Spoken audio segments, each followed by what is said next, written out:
day, and it's only been a couple of months since the devastating floods went through this area.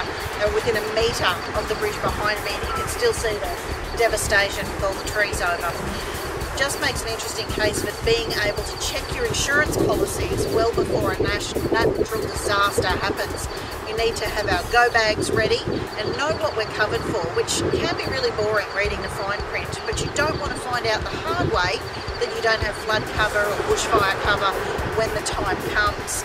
Good to make sure right now.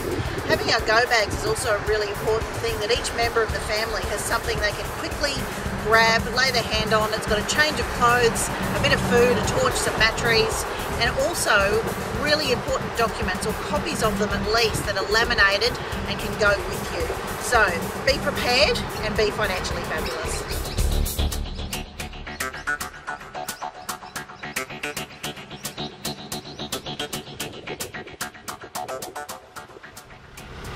So driving down a street in Bundaberg at the moment where some of the major devastation has occurred. These homes have now all been condemned. Families have to find somewhere new to live.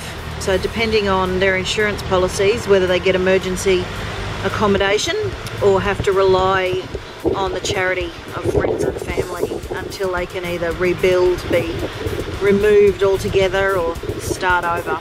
Really sad place to be, and even though it's a couple of months ago, many have still lost everything and are homeless, just trying to work through the devastation.